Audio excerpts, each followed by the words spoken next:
Congratulations on buying your Power Barrow from Muck-Truck. Once it's delivered, it looked something like this, all wrapped up, and we're going to get it ready to use. Tools you'll need is a knife, 1/2-inch wrench, 1/2-inch socket.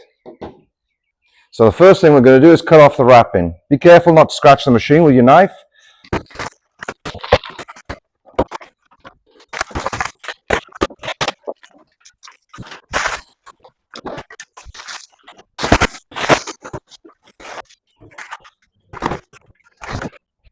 So I've put the handlebars into position. There's an elongated slot on the front bolt, and then that allows you then to line up the rear bolt with one of these 3 hole positions for different height operators.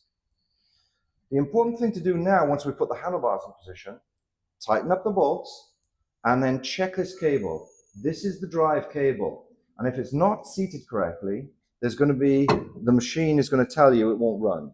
So one of the things that happens is sometimes this cable is not seated and it sits on the edge like that. If it sits on the edge like that and you turn the machine on, it's not going to operate. I'm going to show you that in a second.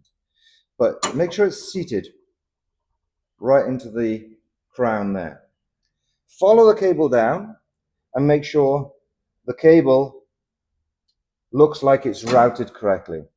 Turn the machine on, turn the key, pull the emergency stop, and then there's an on-off switch. And the battery level indicator is showing the level of the battery there and the state of the battery. And you don't really want it to go into the red. Keep it at about 25% most of the time. Now, if it doesn't show like this, it's because this cable isn't routed correctly. So I'm going to show you.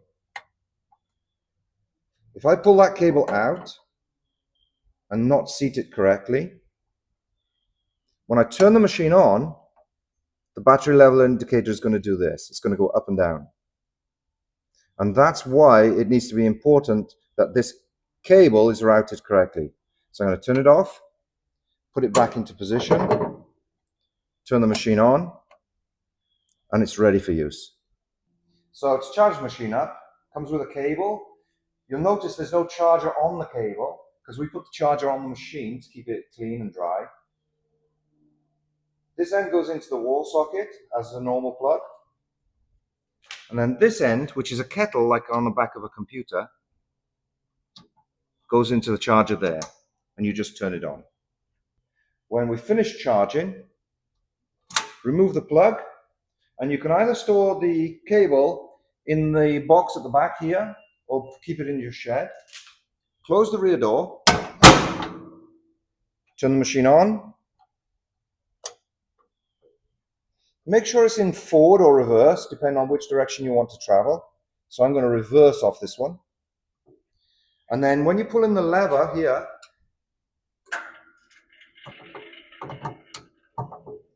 it'll come off the pallet.